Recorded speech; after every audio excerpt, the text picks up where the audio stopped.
तो चलिए दर्शकों, अब आगे बढ़ेंगे और आपको ईरान के ट्रिपल अटैक के बारे में बताएंगे, क्योंकि एक मोर्चे पर नहीं, ईरान ने 3 मोर्चे पर सीधा इजराइल में हमला किया है। सबसे पहले बैलिस्टिक मिसाइलें जिनकी संख्या 200 से ज्यादा थी, वो ईरान ने इजराइल के ऊपर दागी। साइबर अटैक किया, लोगों के फोन पर ईरान ने यह मैसेज भेजा कि अब खतरा टल गया है और अब वो जो अगर कहीं भी अंदर छिपे हैं तो बाहर आ सकते हैं।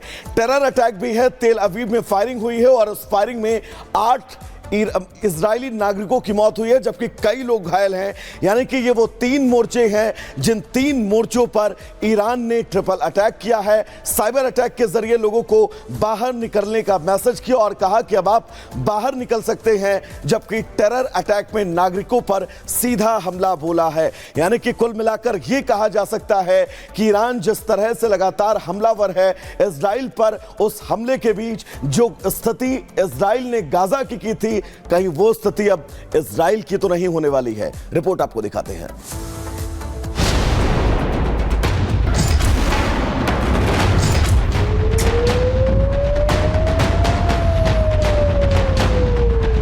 इजराइल ने जिस तरह ताबड़तोड़ हमले कर गाजा और लेबनान को दहलाया, अब ठीक वैसे ही ईरान इजराइल को दहला रहा है, बारूदी गोले बरसा रहा है, ताबड़तोड़ अटैक कर नेतन्याहू के देश से बदला ले रहा है। इजराइल ने सोचा भी ना होगा कि सिर्फ धमकी देने वाला ईरान इतना बौखला जाएगा कि वो सीधा उस पर अटैक कर देगा। ईरान ने मंगलवार की पूरी रात 2 बार इजराइल पर अटैक किए। बैलिस्टिक मिसाइल और रॉकेट से इजराइल के कई बुनियादी ढांचों को नुकसान पहुंचाया, सैन्य अड्डों को भी नहीं छोड़ा। ईरानी हमलों को इजरायली आयरन डोम ने काफी हद तक विफल भी किया, लेकिन कुछ से वो चूक गया, जिसके बाद नेतन्याहू तलमिला गए और ईरान को सीधी सीधी धमकी दे डाली। הערב איראן שוב תקפה את ישראל במאות טילים. המתקפה הזאת נכשלה. היא סוכלה בזכות מערך ההגנה האווירי של ישראל, שהוא המתקדם ביותר בעולם, ואני מברך את צה"ל על ההישג המרשים. היא גם סוכלה בזכות הערנות והאחריות שגיליתם אתם אזרחי ישראל, ואני מודה גם לארצות הברית על תמיכתה במאמץ ההגנה שלנו. बेंजामिन का बयान आया तो ईरानी सुप्रीम लीडर खामेनेई ने भी साफ कह दिया कि जब तक वो इजराइल को जख्म नहीं देगा तब तक उनकी सेना पीछे नहीं हटेगी।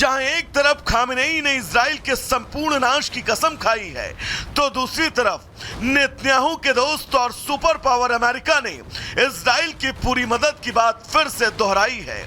इजराइल में आए संकट को देखते हुए अमेरिकी राष्ट्रपति जो बाइडेन ने मीटिंग की और कहा, Make no mistake, the United States is fully supportive of Israel. कई इजराइल समर्थित देश भी आगे आए जिन्होंने ईरान के हमलों को देखते हुए अपने एयर स्पेस को बंद कर दिया, जिससे होकर कोई भी मिसाइल और रॉकेट इजराइल पर न गिरे। Bureau report, Republic Bharat. और चलिए अब आपको बताते हैं महायुद्ध में कौन किसके साथ है। सबसे पहले ईरान की अगर हम बात करें, ईरान समर्थित देश कौन से? इराक ने कहा कि अगर अमेरिका ने युद्ध में इराक के खिलाफ किसी भी तरीके का एक्शन लिया तो उसे गंभीर परिणाम भुगतने होंगे। दूसरी तरफ हम आपको दिखा रहे हैं इजराइल समर्थित देश कौन सा है।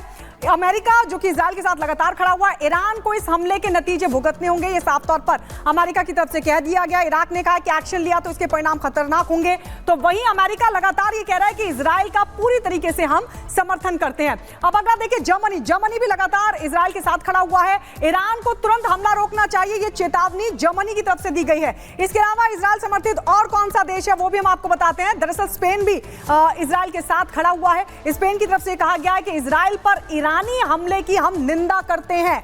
इसके अलावा स्पेन ने कहा है कि संयम बरतना चाहिए, ये स्पेन कह रहा है। तो वहीं यूके भी लगातार इजराइल के समर्थन में खड़ा हुआ है और यूके की तरफ से कहा गया है कि यूनाइटेड किंगडम इजराइल के साथ लगातार खड़ा हुआ है। तो ये इजराइल समर्थित देश है जो लगातार इजराइल के साथ खड़े हुए हैं। तो वहीं ईरान समर्थित देश इराक भी कह रहा है कि एक्शन लिया तो इसके गंभीर परिणाम भुगतने होंगे। लेकिन कुल मिलाकर के जिस तरीके का एक बड़ा हमला ईरान ने किया है, इजराइल उसे दहला जरूर है, लेकिन आप सोचिए उसका डिफेंस सिस्टम, उसकी जो युद्ध की तैयारी वो इतनी तगड़ी थी कि उसने किसी बड़े नुकसान से खुद को बचा लिया। और इसी कड़ी में अब दोनों देश यानी ईरान और इजराइल क्या क्या दावा कर रहे हैं, इस रिपोर्ट के जरिए आपको दिखाते हैं।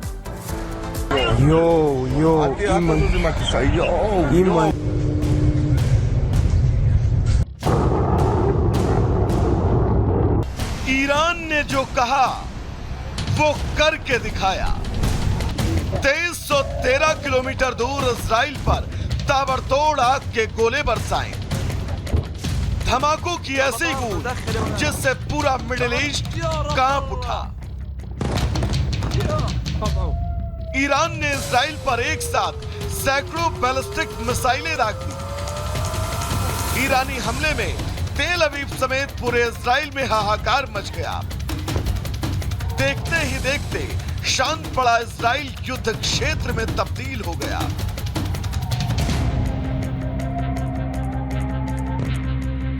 इजराइल में सायरन का अलर्ट बजने लगा। लोगों को शेल्टर होम में शरण लेने के लिए निर्देश जारी कर दिए गए। ईरान की तरफ से दावा किया गया कि इस हमले में इजराइल को भारी नुकसान हुआ है, साथ ही युद्ध का करारा जवाब देने की बात कही।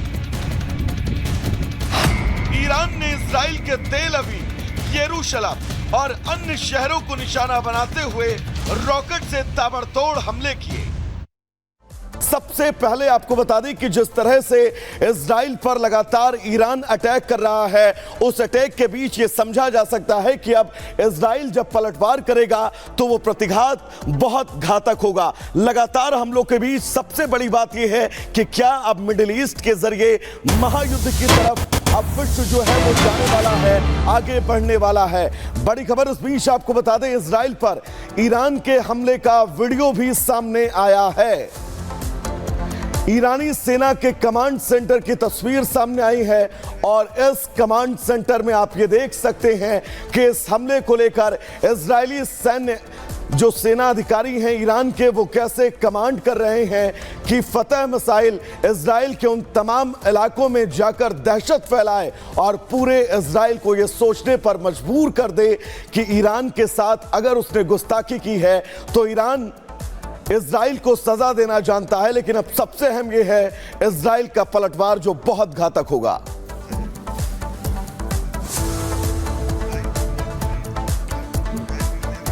और ईरान के हमले पर इस वक्त की बड़ी खबर आपको बता दें, ईरान के हमले पर नेतन्याहू ने बयान दिया। इजराइल के पीएम नेतन्याहू ने कहा कि बहुत बड़ी गलती की है ईरान ने बड़ी गलती की है हमला कर, ये कहना है नेतन्याहू का। इजराइल के पीएम नेतन्याहू ने ये बयान दिया, स्टेटमेंट दिया और साथ ही उन्होंने ये साफ तौर पर कहा कि इसकी कीमत चुकानी पड़ेगी ईरान को। ईरान ने मिसाइल अटैक कर बड़ी गलती की है। नेतन्याहू का ईरानी हमले पर ये बड़ा स्टेटमेंट सामने आ गया है जिसमें उन्होंने चेता दिया है ईरान को और ये कहा है कि इसकी कीमत ईरान को चुकानी पड़ेगी। तो नेतन्याहू ने कहा कि ईरान को इसकी कीमत चुकानी पड़ेगी क्योंकि ईरान ने मिसाइल अटैक कर बहुत बड़ी गलती की है। ये बड़ी खबर आपको बता रहे हैं युद्ध के मैदान से इस वक्त की बड़ी खबर ये कि ईरानी हमले पर नेतन्याहू ने अब कमर कस ली है और अब अगले पलटवार की बारी है। लेकिन इसी बीच पहले चेता दिया ये कहते हुए कि ईरान को इसकी कीमत चुकानी पड़ेगी। बिल्कुल कहते हैं। एक और बड़ी खबर अपने दर्शकों को बता दें, ईरानी हमले के बाद आईडीएफ का बयान सामने आया है। ईरान को हमले का जवाब देंगे। इजराइल डिफेंस फोर्स की तरफ से ये बिल्कुल स्पष्ट कर दिया गया है कि वो ईरान को इस हमले का जवाब देंगे।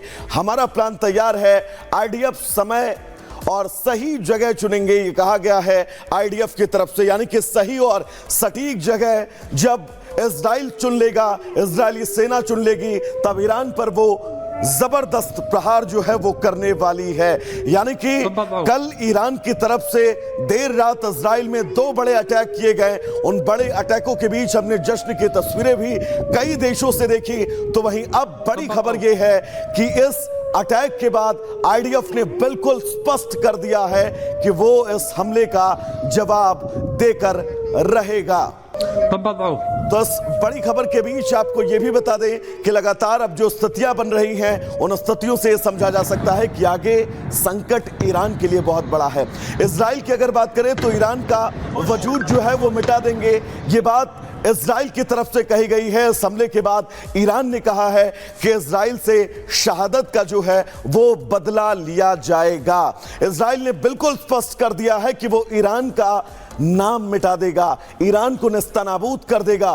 तो ईरान का यह कहना है कि इजराइल से शहादत का वो बदला लेते रहेंगे, ईरान को गाजा बना देंगे। ये इजराइल की तरफ से बड़ी बात कही गई है और ये कहा गया है कि ईरान का वही सलूक किया जाएगा जो गाजा का किया गया है। ईरान ने कहा है कि हानिया और नसरल्लाह की मौत का ये बदला है और अगर इजराइल फिर से अटैक करता है तो ईरान उसके लिए भी तैयार है। इजराइल ने बिल्कुल स्पष्ट शब्दों में कहा है कि सही समय आने पर माकूल जवाब दिया जाएगा। ईरान ने फिर से स्पष्ट किया है कि अगर फिर से हमला इजराइल ने किया तो वो करारा जवाब देने के लिए तैयार है। इजराइल ने कहा है कि हमारा प्लान बिल्कुल सधा हुआ है, प्लान तैयार है। ईरान की तरफ से यह कहा गया है कि विनाशक कार्रवाई के लिए इजराइल तैयार रहे। यानी कि अब आप समझिए इन दोनों दावों वादों के बीच अब मिडिल ईस्ट किस कश्मकश में फंसने जा रहा है उसका आप अंदाजा लगा सकते हैं। अगली बड़ी और अहम खबर क्या है, सीधा चलेंगे अपने सहयोगी गायत्री के पास। गायत्री। बिल्कुल, तो इजराइल ने साफ कह दिया कि हमारा प्लान तैयार है। आईडीएफ ने कहा कि जगह और समय हम चुनेंगे, तो वहीं ईरान भी अब तैयार है और ये साफ कह दिया है कि इजराइल ने अगर हमला किया तो आपको बता दें, उसका जवाब दिया जाएगा। लेकिन हम आपको बता दें, लगातार अब सीधी जंग में ईरान उतर चुका है। मिसाइल अटैक इजराइल पर किया गया है और इस बीच बड़ी जानकारी आपको बता दें, बड़ी जानकारी है कि ईरान भी एक तरफ पलटवार की बात कर रहा है तो वहीं इजराइल ने कह दिया है कि जगह और समय हम चुनेंगे। और अब 4 तस्वीरों के जरिए हम आपको दिखाएंगे कि कैसे इस वक्त हलचल मची हुई है। ईरान और इजराइल के बीच लगातार हलचल देखने को मिल रही है। आप तस्वीरों के जरिए समझिए कि कैसे अब सीधी जंग में ईरान उतर चुका है। इसके अलावा आपको यह भी बता दें कि अब व्हाइट हाउस में भी एक आपात बैठक बुला ली गई है और बाइडेन आगे की स्थिति को किस तरीके से देखा जाए, अमेरिका का क्या स्टैंड होगा, नाटो का क्या स्टैंड होगा, उसको लेकर रणनीति तैयार की जा रही है। और साथ ही आपको बता दें, इजराइल पर जो मिसाइल अटैक हुआ है उसके बाद इजराइल अब सीधे तौर पर यह कह रहा है, यह चेता रहा है, आईडीएफ की तरफ से कहा गया कि समय और जगह हम चुनेंगे। तो अब कुल मिलाकर सीधी जंग की तैयारी हो चुकी है। खबर आपको बता दें, इस बीच एक और बड़ी खबर, ईरानी हमले में एक फिलिस्तीनी की मौत की जानकारी मिल रही है। ईरानी हमले में एक फिलिस्तीनी की मौत हो गई। वेस्ट बैंक में ईरानी हमले में यह मौत हुई है। मिसाइल का छर्रा लगने से मौत की जानकारी मिल रही है। यह बड़ी खबर आपको बता दें, ईरानी हमले में एक फिलिस्तीनी की मौत की जानकारी। और ये तस्वीरें भी उस वक्त की आपको दिखा रहे हैं, वेस्ट बैंक में ईरानी हमले में किस तरह से एक फिलिस्तीनी की मौत हुई, मिसाइल का छर्रा लगने से इसकी मौत हुई है। तो पूरा शहर है वो बंकर में तब्दील हो चुका है और लगातार अब सीधी जंग की तैयारी। तो बिल्कुल सीधी जंग की तैयारी के बीच एक और अहम खबर आपको बता दें। दरअसल ब्रिटेन के प्रधानमंत्री कियर स्टारमर का बयान सामने आया है। ईरान के मिसाइल अटैक के बाद यह बयान ब्रिटेन के पीएम का आया है। हम इजराइल के साथ मजबूती से खड़े हैं, यानी कि इजराइल को तमाम देशों का साथ मजबूती के साथ मिलता हुआ। और अब इस बयान के बीच ये समझा जा सकता है कि इजराइल मिडिल ईस्ट में अकेला नहीं है, उसके साथ